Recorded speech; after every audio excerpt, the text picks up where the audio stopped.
3000 anos, um povo misterioso prosperava na Itália. Ricos, elegantes e sofisticados, os etruscos estavam bem à frente de seu tempo. Eles não pareciam ter aquelas inibições sociais com as quais nos preocupamos. Eles adoravam banquetes e festas, beber e dançar.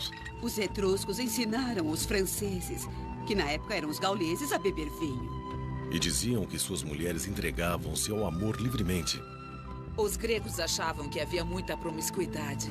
Suas frotas de supernavios os transformavam em negociantes implacáveis. Eram guerreiros ferozes e sanguinários na batalha.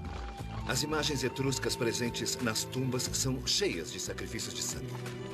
O ouro e a prata fizeram dos etruscos homens ricos, e eles esbanjavam essa riqueza em esportes espetaculares e em obras de arte fabulosas. Seu mundo parecia um paraíso, mas estava condenado. Os sacerdotes etruscos previram que sua civilização duraria apenas 1000 anos. E era verdade. 100 anos antes do nascimento de Cristo, esse mundo extraordinário desapareceu. O que aconteceu com essa grande civilização que abriu caminho para o poderoso Império Romano? Onde estão os etruscos agora?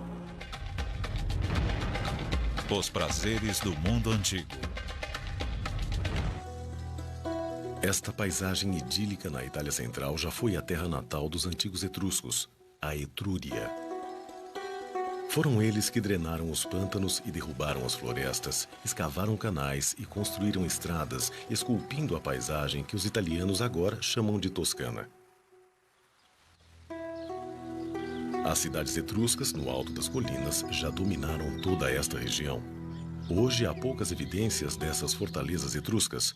Elas foram soterradas por 2000 anos de edificações romanas e medievais. Os romanos são vistos como a maior superpotência do mundo antigo. Contudo, sem os etruscos, Roma não teria existido.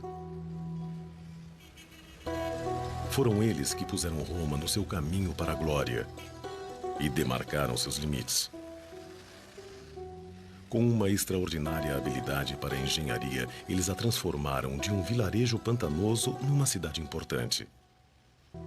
Quando a Etrúria foi finalmente engolida pelo poderoso Império Romano, Roma absorveu a cultura etrusca e a reclamou para si.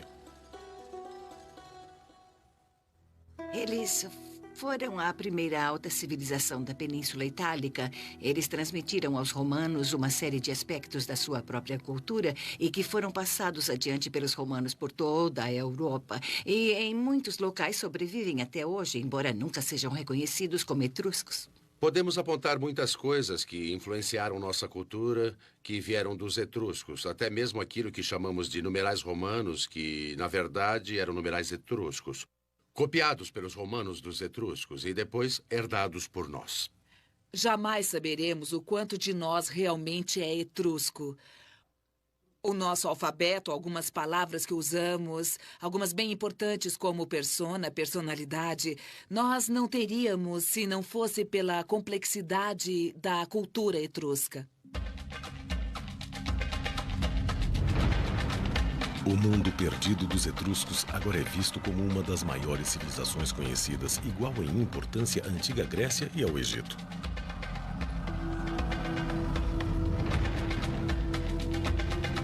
Sua cultura emergiu há somente 3000 anos na Itália Central.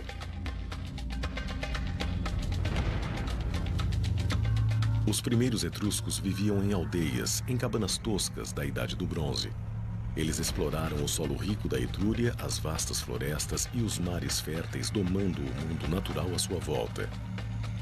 Com armas de bronze, eles abriram caminho à força, dominando toda a região. O índice de desenvolvimento era espetacular.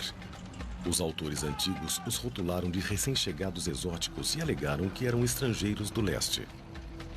Para um autor grego ou romano, a ideia era: vocês não se parecem conosco, não falam como nós. Vocês não são daqui. De onde vocês vieram? De onde os etruscos vieram ainda permanece um mistério.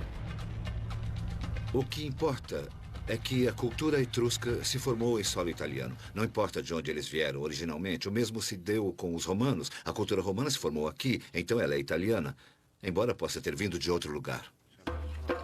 O que intrigava os antigos era o fato de, num espaço de algumas centenas de anos, os etruscos emergirem como a economia de crescimento mais rápido do mundo mediterrâneo. Mas agora não há nenhum mistério sobre a forma como os etruscos ficaram tão ricos. A terra sob seus pés estava cheia de tesouros.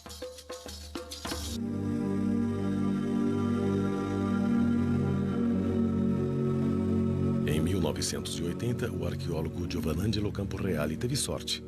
Sua descoberta revelou a sociedade etrusca no momento exato em que florescia. Começamos examinando o bosque. Era um bosque denso, impenetrável. E vimos algumas pedras. Pedras que deviam ter sido postas ali, porque não eram rochas naturais. Elas eram parecidas. Depois achamos mais 2, 3, 4. As pedras pertenciam a um muro. Vasculhamos em torno e achamos outros muros.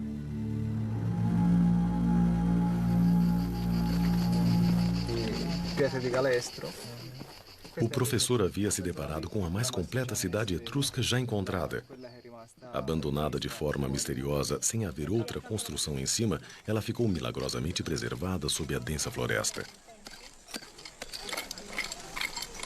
Durante 20 anos, este local deu aos arqueólogos uma ideia de um mundo antigo. Tratava-se de um grande assentamento, 2 vilas imponentes cercadas por um complexo de casas menores. Uma vila em particular constituiu-se numa rica fonte de achados. Foram encontrados pesos de pedras. Eles faziam parte de um tear manual, provavelmente usado pelos escravos da casa para afiar a lã fina para as roupas de inverno.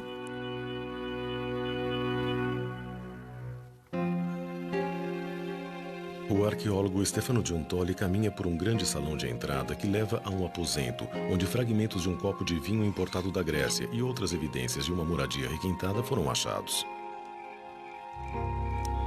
Isto era um salão para banquetes, onde homens e mulheres se deleitavam e relaxavam. Devia ser decorado com afrescos suntuosos e objetos preciosos. Os aristocratas etruscos que viviam aqui viviam bem.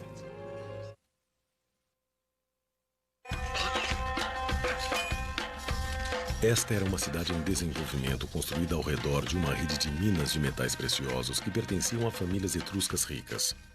Foi assim que os etruscos enriqueceram tão depressa. Foi aqui que eles literalmente tiraram sua fortuna da terra. Eles tinham depósitos minerais enormes, os maiores depósitos de prata da Europa, depósitos de cobre e provavelmente de estanho e de ferro também. Essa riqueza de materiais e talvez de outras matérias-primas se manifesta através da grande explosão da sociedade etrusca por volta de 700 e 600 a.C. As cidades são construídas e a elite etrusca se torna cada vez mais rica. Essa riqueza, nas mãos de poucas pessoas, gerou uma sociedade extraordinariamente singular. Por toda a Etrúria, as minas bancavam a economia. Enquanto Roma ainda era um grupo de vilarejos, os etruscos injetavam dinheiro na construção de cidades fabulosas no alto das colinas. Até 25 mil pessoas viviam e trabalhavam nessas cidades-estado independentes, populações enormes para o mundo antigo. Na antiga Etrúria, as senhoras ricas e bem vestidas, acompanhadas por servos, caminhavam pelas ruas pavimentadas da cidade. Havia arquitetura em pedra, pontes, e devia haver um saneamento melhor que o das cidades vizinhas por causa da engenharia. Foi a extraordinária habilidade técnica dos etruscos que viabilizou suas grandes cidades. Como as cidades modernas, elas foram construídas em setores, com água corrente e sistema de esgoto. Sob a atual Orvieto, grandes tanques d'água que foram escavados à mão há 2.500 anos ainda estão intactos. Com a mineração, os etruscos ficaram ricos, mas foram os desenvolvimentos técnicos que impulsionaram a Revolução Industrial. O metal que lhes proporcionou esse grande salto foi o ferro. Com a descoberta do ferro, eles puderam construir ferramentas que viabilizaram a agricultura intensiva. Por exemplo, o arado e o machado. E assim, mais terra foi cultivada. As árvores foram cortadas e a terra pôde produzir mais de uma colheita por ano. Eles começaram a produzir ferramentas de ferro para uso doméstico e, sem dúvida, tudo isso gerou uma autêntica revolução cultural. Apenas 500 anos após os etruscos terem emergido no século VI a.C., os chefes daquelas aldeias com cabanas toscas haviam se tornado aristocratas, proprietários de terras e minas. Também havia uma nova classe média composta por artesãos, mercadores e comerciantes. Eles viviam na boa vida enquanto seus escravos faziam um trabalho pesado. Os escravos etruscos, embora ainda pertencessem a seus donos, também levavam uma boa vida. Um dos antigos autores gregos menciona: alguns desses etruscos são tão ricos que tratam seus escravos como se fossem homens livres. Eles possuem suas próprias casas, roupas boas e dirigem negócios. É um tipo diferente de escravidão, difícil de entender no mundo moderno.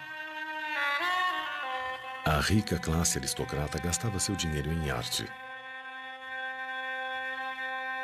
A arte etrusca ainda é seu legado mais extraordinário. Através dela, podemos viajar no tempo. Há muitas cenas diferentes que mostram a vida diária dos etruscos. Vemos as pessoas em banquetes, jantando, dançando, pessoas ouvindo música ou tocando instrumentos musicais e jogando. Vemos pessoas se amando, usando trajes diferentes, roupas diferentes. Seus vizinhos sentiam inveja e zombavam da ostentação vulgar de riqueza dos etruscos. Com certeza, os competidores gregos dos etruscos achavam que eles tinham demais. E os acusavam de esbanjadores, dizendo: os etruscos prestam muita atenção ao seu próprio conforto e bem-estar. Sem a arte, saberíamos muito pouco sobre o pensamento etrusco e como eles viviam. Há milhares de inscrições etruscas, mas nenhum de seus livros sobreviveu. Dizem que a história é sempre escrita pelos vencedores, e até agora a história dos etruscos só foi contada por seus inimigos, os gregos e os romanos. Eles diziam que as mulheres etruscas eram permissivas em relação a favores sexuais e tinham relações sexuais com seus escravos. Os gregos os acusavam de fazer sacrifícios humanos e pirataria. Os romanos diziam que os etruscos eram muito supersticiosos, obcecados em tentar prever a vontade de seus deuses. Quanto disso seria verdade? Temos de bancar o detetive, comparar um pequeno indício extraído de um escritor greco-romano com algo que foi escavado. É uma grande tragédia termos perdido a literatura etrusca. Sem dúvida, se tivéssemos alguns de seus livros, isso mudaria completamente nossa visão sobre eles. Nossa visão dos etruscos torna-se bem mais clara através de outro aspecto surpreendente de sua cultura. Eles eram muito religiosos e acreditavam que a boa vida duraria por toda a eternidade. Há 60 anos, arqueólogos italianos descobriram tumbas não violadas no litoral, perto de Tarquínia. Eles usaram sondas sísmicas e periscópios para examinar as tumbas subterrâneas ocultas há milhares de anos. Foi a primeira tentativa séria de explorar os túmulos usando uma tecnologia não invasiva. Uma vez no interior, eles ficaram estarrecidos. Ali estava o tesouro perdido com o qual os arqueólogos sonhavam. Um túnel do tempo para o mundo perdido perfeitamente preservado desse povo extraordinário. Nas tumbas subterrâneas de Tarquínia, os arqueólogos encontraram câmaras inteiras decoradas com afrescos fabulosos. Essas pessoas que adoravam se divertir, celebravam a vida até na morte. Em cores intensas, eles banqueteiam, bebem, dançam e fazem amor.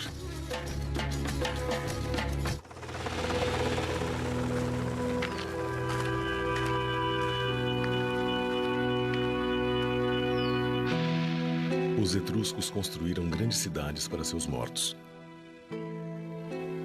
Cheias de tumbas elaboradas dispostas em setores com ruas e praças, elas refletiam as cidades dos vivos.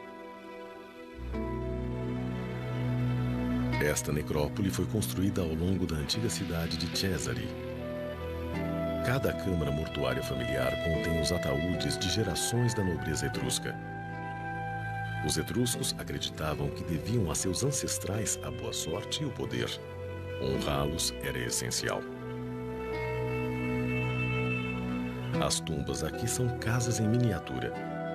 Relevos em gesso nas paredes exibem cada objeto que o morto poderia necessitar na outra vida.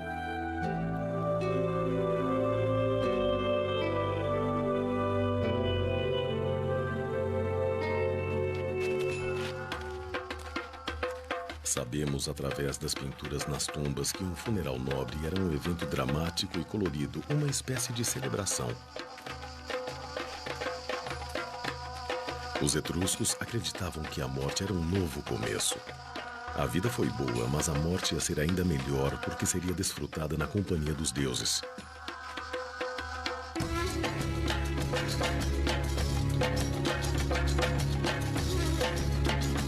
A obsessão desse povo com a vida após a morte e seus preparativos para ela nos deu a visão mais clara sobre seu mundo. Quase tudo que sabemos sobre os etruscos foi obtido através dos objetos que vieram das tumbas. Quase tudo que você vê nos museus veio das tumbas aristocratas. As pessoas eram enterradas com coleções elaboradas em cerâmica e bronze e, às vezes, armaduras e armas para os homens. A vida diária e a vida pós-morte estavam intimamente ligadas e os objetos na tumba sempre incluíam pratos e coisas relacionadas a beber e a festejar por toda a eternidade. Também haviam sofás onde eles poderiam se reclinar e dormir felizes, usando roupas finas e joias, ostentando os símbolos de seus status. Nenhuma mulher etrusca de respeito iria ao encontro dos deuses sem pelo menos um espelho de bronze polido. Milhares desses objetos delicados, exclusivamente etruscos, foram achados nesses túmulos. Originalmente, esses espelhos eram brilhantes e refletiam o rosto do indivíduo que usava de um lado e, ao ser virado, havia do outro lado uma superfície côncava ornamentada. Era muito comum usarem um adorno chamado laça. É uma figura particularmente etrusca e há uma representada bem aqui neste espelho. É uma figura feminina nua com asas e carregando um vidro de perfume. É uma espécie de espírito dos adornos que acompanha a senhora na vida após a morte para lhe oferecer perfume durante toda a eternidade. A morte era um estado chamado de animalis, que significava tornar-se um deus espiritual. Para os etruscos, os ancestrais ainda viviam, mas no céu. Temos a ideia de que eles consideravam a vida após a morte como um lugar maravilhoso. Era ótimo ir para o além. Depois, essas pessoas eram veneradas como os ancestrais. Eram consideradas os próprios deuses.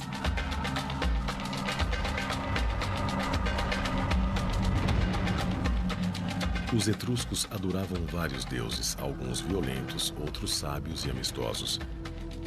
Eles compartilhavam com os antigos gregos Apolo, Hércules e Perséfone, deuses dos céus. Mas a religião dos etruscos nasceu num momento único e dramático, vinda das entranhas da terra. Os deuses enviaram um mensageiro chamado Tagis, um menino nascido da terra com o rosto de uma criança e a sabedoria de um ancião. Ele cantava canções misteriosas que só um nobre chamado Tarquon conseguia entender. Ao serem escritas, elas se tornaram a disciplina etrusca. A disciplina etrusca é o plano completo para a vida de um indivíduo e para a vida de sua cultura, que envolvia ensinamentos morais e todas as fórmulas e rituais necessários para permanecer de bem com os deuses. Esses deuses dominavam todos os aspectos da vida e falavam através da natureza. Cada animal, cada árvore e até mesmo o vento carregava uma mensagem dos deuses. O voo dos pássaros era especialmente importante. A altura em que voavam e a direção de onde vinham eram um presságio de sucesso ou desastre. Os sacerdotes etruscos, os professores e os intérpretes eram os membros mais poderosos da sociedade. Eles ensinavam que tudo no mundo estava dividido de acordo com a lei sagrada e somente eles poderiam decodificar a mensagem dos deuses. Um sacerdote etrusco, quando se preparava para ler a vontade dos deuses, marcava os pontos cardeais, norte, sul, leste e oeste, e depois observava o que acontecia no céu. O quadrante do céu, o setor onde aparecesse uma ave, um raio ou qualquer outra coisa, lhe diria qual deus era responsável por aquilo. Os deuses enviavam suas mensagens mais urgentes através de trovões e raios. Um manual secreto que só os sacerdotes possuíam explicava o significado das tempestades elétricas. Chamado de calendário brontoscópico, é um dos poucos textos etruscos que sobreviveram. É um documento completo para todos os dias do ano. Funciona perfeitamente. Se trovejar, você procura aquela data no livro. Muitas das mensagens nos parecem bem tediosas. Se trovejar hoje, a colheita de cevada será boa. E outras são bem racistas. No dia 19 de agosto, por exemplo, se trovejar, as mulheres e os escravos terão coragem de cometer assassinatos. Os etruscos não se arriscavam a tomar decisões sem antes consultar os sacerdotes para que lessem os presságios e previssem o que os deuses podiam achar. Eles eram considerados muito supersticiosos e os romanos diziam que eram o povo mais supersticioso de todos porque eles eram realmente obcecados por entender a vontade dos deuses. Esta era uma preocupação muito especial dos etruscos, saber o que os deuses queriam, o que os deuses pensavam, se ficariam zangados, qual vai ser o resultado se eu irritar os deuses. Os viajantes antigos que conheceram os etruscos ficavam fascinados com sua religião e assombrados com a habilidade dos sacerdotes em prever o futuro. Os romanos chegaram a empregar sacerdotes etruscos como conselheiros. O sacrifício ritualizado de sangue era um elemento essencial no repertório de um sacerdote. Mensagens celestiais eram lidas nas entranhas de animais recém-abatidos. O fígado era considerado o órgão que tinha o poder de transmitir mensagens dos deuses. A arte de prever através da interpretação do fígado era tão desenvolvida quanto a leitura dos céus. Os sacerdotes analisavam os fígados, adivinhando através de marcas ou manchas a escrita dos deuses. Este modelo de fígado foi encontrado no túmulo de um sacerdote. Provavelmente foi usado para ensinar os novos sacerdotes a interpretar a vontade dos deuses. Linhas limites separam as esferas de cada divindade, dizendo ao sacerdote quem está falando. As leituras e as previsões aconteciam nos templos etruscos que dominavam a paisagem. Este templo era o centro de comando. Daqui, os sacerdotes examinavam os céus, executavam os sacrifícios e depois traduziam a vontade dos deuses para cada aspecto da vida, grande ou pequeno. A elite etrusca era uma espécie de teocracia. Eles eram sacerdotes, tiranos que controlavam a população através da religião. Essa espécie de centro cerimonial ficava no coração do poder etrusco, da cultura etrusca. Em época de crise, fome, doença ou guerra, os sacerdotes podiam até exigir o sacrifício máximo. Uma vida humana. O sacrifício humano era uma possibilidade, mas não há prova concreta ainda. Porém, as imagens etruscas, as imagens das tumbas estão repletas de sacrifícios de sangue. O sacrifício de prisioneiros, esse tipo de coisa. Talvez ocorresse um sacrifício humano pelo menos de vez em quando. Os gregos acusavam os etruscos de serem tiranos e piratas. Sabemos através de seus relatos que eram guerreiros cruéis e massacravam centenas de prisioneiros. Os etruscos estavam constantemente em guerra com seus rivais de negócios. Porém, Novas descobertas perto do litoral da Itália provam que eles eram os mais cobiçados parceiros comerciais de toda a região.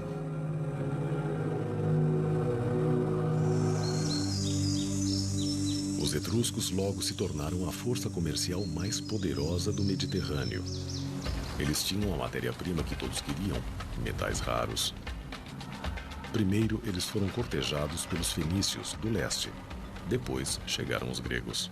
Eles tinham os depósitos de minerais que os gregos queriam, e os gregos vieram do leste, se aproximando ao máximo dos etruscos. Eles os atraíam como um imã. No século VIII a.C., os comerciantes da Grécia se uniram a outros do leste, criando um entreposto comercial na ilha de Pitecússai. Convinha aos etruscos manter seus parceiros comerciais afastados. Os etruscos eram fortes, tanto na terra quanto no mar. Sua grandeza lhes dava poder. Eles impediram os gregos de se instalarem em território etrusco, o que revela algo sobre sua força militar. Deixavam claro que negociariam com você, mas não lhe dariam sua preciosa terra. Os metais atraíram os gregos a Pitecússai, mas o comércio não era unilateral. Os etruscos adoravam tudo que era novo e exótico. Em troca dos recursos naturais da Itália, os etruscos recebiam uma riqueza de produtos alimentares, vinho, azeite de oliva, que eles logo aprenderam a cultivar e a produzir. Os etruscos gostaram do negócio de cultivar uvas e beber vinho em grande escala. Originalmente uma ideia grega, em pouco tempo eles faziam um vinho melhor e exportavam tonéis dele para a França. Pode-se dizer que os etruscos ensinaram os franceses, que na época eram os gauleses, a beber vinho.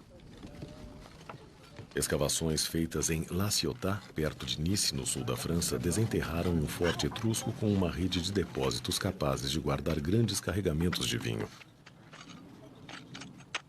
Os comerciantes etruscos transformaram o negócio de exportar vinho por mar numa verdadeira arte. Eles apresentaram aos franceses um modo de vida inteiramente novo.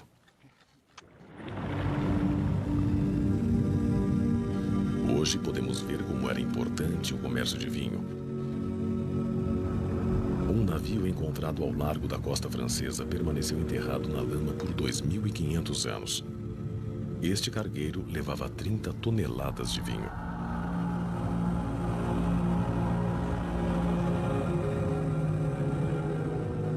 Como e por que esse navio afundou é um mistério. Pode ter sido mau tempo, mas estes mares eram famosos por causa dos piratas e um navio carregado era um alvo fácil. Os etruscos tiveram uma solução engenhosa. A estratégia mais segura para qualquer navio de carga era a velocidade. Os engenheiros etruscos projetaram um navio que podia superar qualquer embarcação construída pelos rivais. Seu novo design revolucionou a construção naval. Ele era único. O que os destacava de seus competidores gregos era o tipo de mastro. Eles usavam uma vela mestre gigante, um tipo de vela quadrada, mas acrescentaram outro mastro, com vela na frente, que permitia uma navegação mais rápida e talvez manobras melhores no mar profundo. Com o tempo, os cargueiros etruscos foram adotados pelos romanos, estabelecendo o padrão para os navios modernos. Passados para trás na corrida pelo domínio das rotas comerciais marítimas, os gregos menosprezaram o conhecimento dos etruscos. Os gregos tinham interesse em classificar os etruscos como os bárbaros, como piratas, quando, na verdade, os etruscos faziam exatamente o que os gregos também faziam. Os etruscos e os gregos continuaram a negociar, sem ligar para as opiniões mútuas. Nenhuma casa rica na Etrúria era completa sem a bela cerâmica ornamental feita pelos gregos. Aliás, foram achados tantos vasos gregos na Etrúria que foram considerados como sendo etruscos. No centro de comércio em Pitecússai não se comercializava apenas objetos de luxo, também se trocava ideias. Uma grande e nova ideia foi o alfabeto. Os etruscos foram um dos primeiros povos da Itália a adquirir o alfabeto. Eles o receberam de colonizadores gregos. A língua em si é uma questão separada. O alfabeto, na qual foi escrita, foi emprestado dos gregos pelos etruscos e imediatamente modificado por sons que eles conseguiam produzir e os gregos não, e vice-versa. E esse alfabeto fez parte do legado que eles transmitiram aos romanos. Depois, os comerciantes etruscos descobriram um paraíso incrível a leste do Mediterrâneo e da terra da Assíria. Os artistas locais ficaram inspirados e introduziram os novos designs na sua própria arte. Os leões não pertencem à Itália, mas foram definitivamente adotados pelos etruscos. Eles são consumidores, recebendo todos esses produtos, mas da noite para o dia, seus próprios artistas os integram a um estilo crescente de arte nativa. Os etruscos absorviam as ideias artísticas de fora e rapidamente as superavam. Agora, essas obras de arte funcionam como registro da sociedade etrusca. Eles absorveram muitos elementos culturais dos gregos e um dos mais comuns foi o esporte.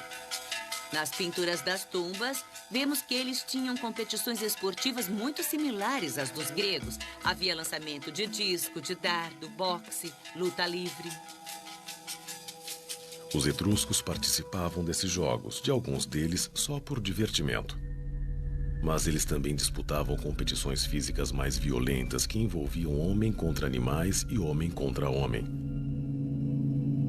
Eles desenvolveram o ritual sangrento do combate entre gladiadores e o introduziram em Roma.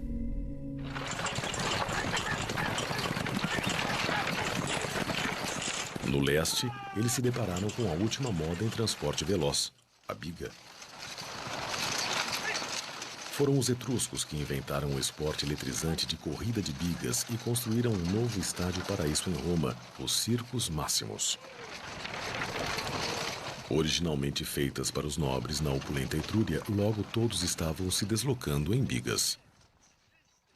Coisas que eram prerrogativas do rei no Oriente Próximo agora assumem conotações mais gerais. E o banquete é talvez o mais conhecido desses costumes, do qual um grande rei do Oriente Próximo declinaria para brindar com seus guerreiros. Mas agora, cada guerreiro da cidade etrusca espera se juntar ao banquete cívico. Os etruscos apreciavam os banquetes originais e diferentes. Eles inventaram os banquetes mistos, onde as mulheres bebiam vinho e se deitavam ao lado de homens. Esta mistura pública dos sexos horrorizava seus vizinhos e não era a única coisa sobre as mulheres etruscas que chocava os gregos e romanos. Para seus vizinhos, as mulheres etruscas eram extremamente liberais. Um viajante grego que escreveu no século IV a.C. descreveu seus hábitos. As mulheres etruscas jantam com qualquer homem que esteja presente. Os etruscos compartilham as suas mulheres. Não é vergonha para elas serem vistas em experiências sexuais.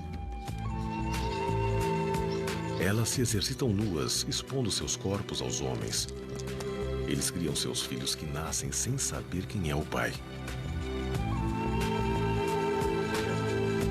O quanto disso é verdade?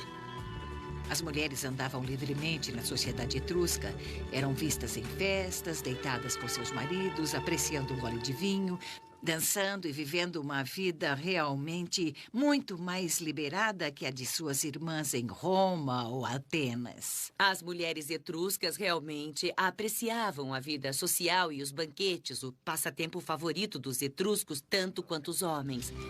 Sabemos que algumas mulheres possuíam seus próprios recipientes para usar em banquetes e, pelo menos em 2 tumbas, havia 2 grandes cuias de vinho com inscrições dizendo que pertenciam a mulheres. As mulheres romanas eram proibidas de beber vinho sob pena de morte. As mulheres etruscas bebiam, mas será que acreditavam no amor livre? Há uma referência aos etruscos feita pelo historiador grego Theopompos. Ele estava acostumado ao simpósio que tinha apenas homens e prostitutas. E a ideia de que as mulheres se deitassem com seus maridos nos banquetes o deixava chocado. Ele considerava essas mulheres prostitutas. Os gregos provavelmente viram imagens de mulheres comendo ao lado de seus maridos e pensaram numa orgia. Mas não há provas. Esse é o tipo de coisa que os inimigos dizem de você. Não há dúvida de que as mulheres etruscas, comparadas com as gregas e as romanas, eram extraordinariamente livres. Mas isso em parte porque suas irmãs na Grécia e em Roma eram simplesmente um objeto do homem, sua propriedade, e não tinham nenhum direito. As mulheres gregas se mantinham nos seus aposentos, fiando, tecendo, fazendo coisas femininas. As mulheres romanas, tradicionalmente, não tinham permissão de participar da vida pública. As mulheres na Etrúria, pelo menos as aristocratas, possuíam sua própria riqueza. Elas tinham muito mais liberdade que as mulheres gregas e romanas. As mulheres etruscas eram independentes. Podiam ter o próprio dinheiro e até propriedades. As mulheres romanas nem mesmo tinham um nome próprio. Se você fosse filha de Túlio, você seria Túlia. E se houvessem 3 filhas, haveria a Túlia I, a segunda e a terceira. Já as mulheres etruscas tinham seu próprio nome. O fato é que as mulheres etruscas, além de livres, também eram educadas. Quando os espelhos de prata e bronze encontrados nas tumbas das mulheres foram limpos e examinados, eles provaram que elas podiam ler e escrever. Eles tinham inscrições. E as mulheres conseguiam lê-las. Não haveria sentido em escrever esses nomes de personagens mitológicos gregos se você não os conhecesse. Então, todas as mulheres aristocratas eram muito cultas. As mulheres etruscas levavam seus adorados espelhos ornamentados para a vida após a morte, assim como fez Seiante, uma mulher nobre que viveu no século III a.C. Agora, no Museu Britânico, seu sarcófago imponente, achado na sua própria tumba, sugere que ela era muito rica e muito importante. Quando seu rosto foi reconstruído cientificamente, descobriu-se que a imagem em sua tumba possuía uma semelhança apurada. Isso mostra que os etruscos estavam bem à frente dos romanos e dos gregos. Este é o primeiro retrato comprovado da Antiguidade Clássica. Mas havia uma discrepância estranha. Embora devesse ter 50 anos quando morreu, o artista a retratou como uma mulher bem mais jovem. Talvez ele a tenha conhecido. Ou será que esta rica mulher encomendou a efígie para seu ataúde anos antes de sua morte? Quando seu esqueleto foi exposto e radiografado, houve outra revelação que certamente deve ter assombrado os gregos. Uma das coisas mais notáveis sobre Seiante era o fato de ser uma amazona. E esta é a única evidência que temos sobre mulheres etruscas montando a cavalo. Nós sabemos que ela cavalgava devido à forte musculatura que tinha em certas partes do esqueleto, como as coxas e a parte de baixo das costas. Ela passou boa parte da vida cavalgando e não confinada aos aposentos das mulheres, assim como as gregas e as romanas. Mas até que ponto ia essa liberdade? E as acusações de que as mulheres etruscas gostavam do amor livre, mantinham relações com escravos e de que nenhuma criança etrusca sabia quem era o pai? A sociedade etrusca era aristocrata e a unidade da sociedade era formada pelo casal.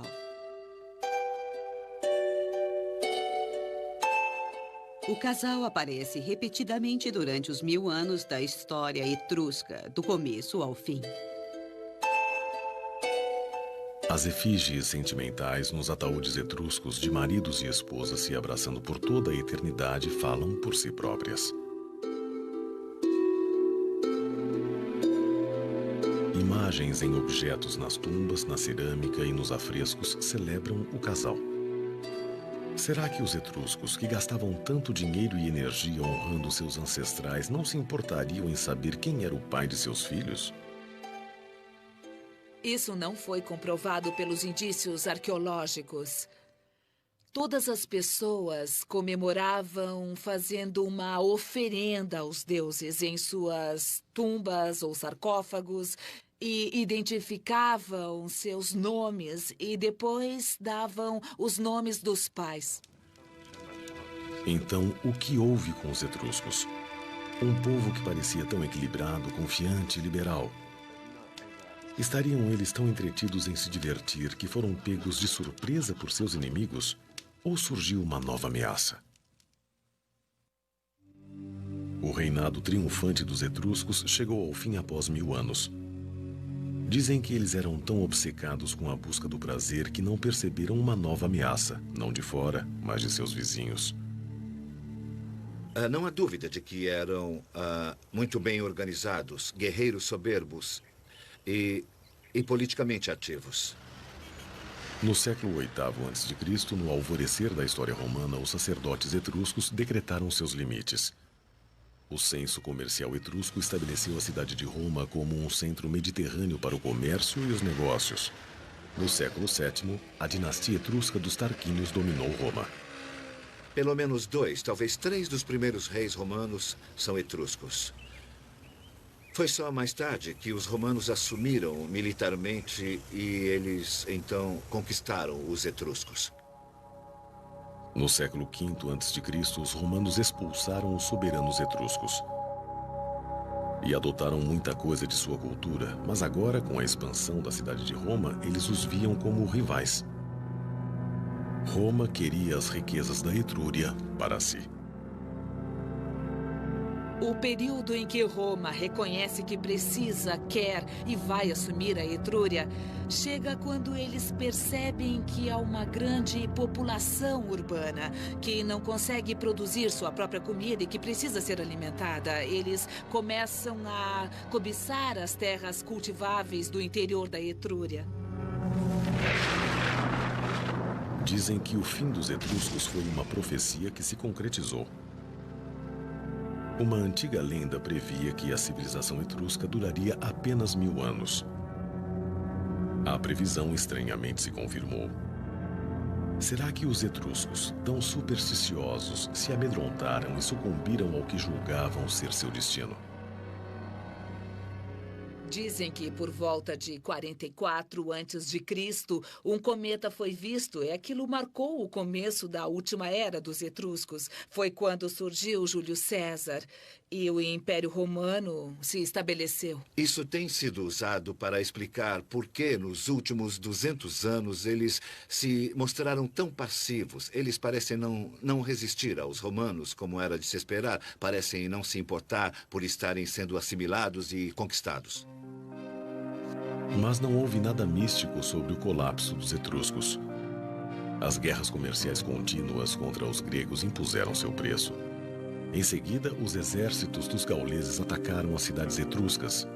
Impelidos pela fome, eles fugiram para a Itália atrás de comida e terra fértil.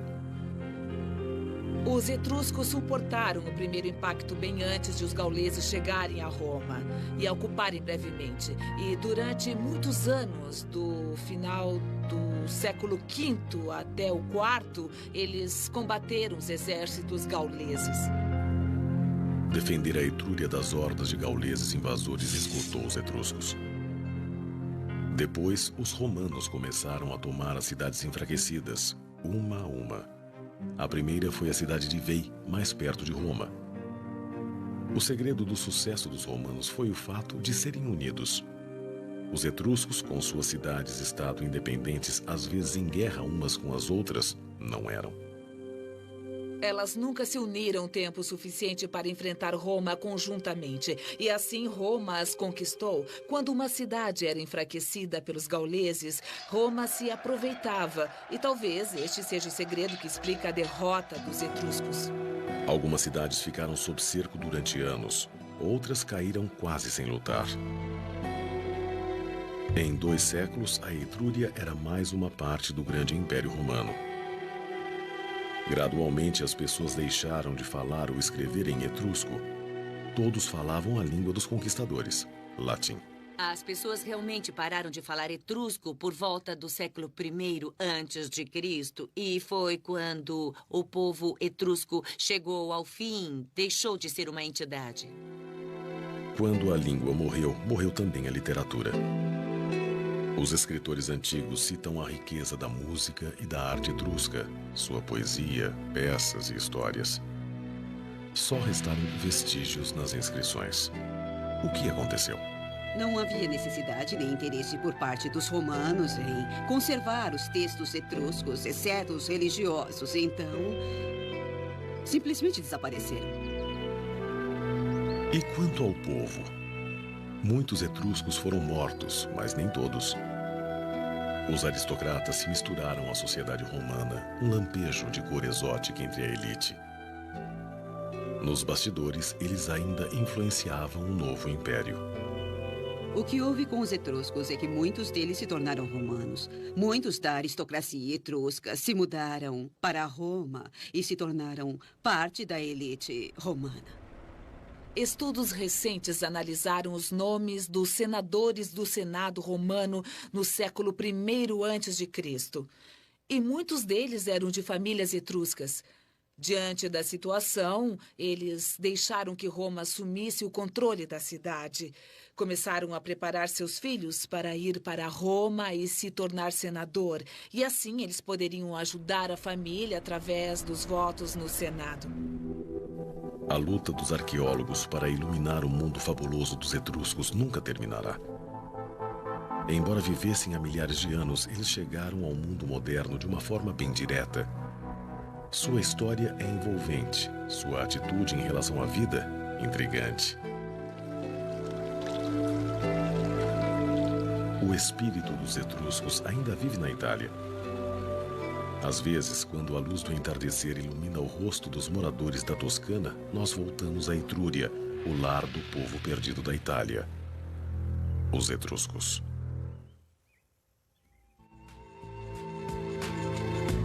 Versão brasileira, DPN Santos.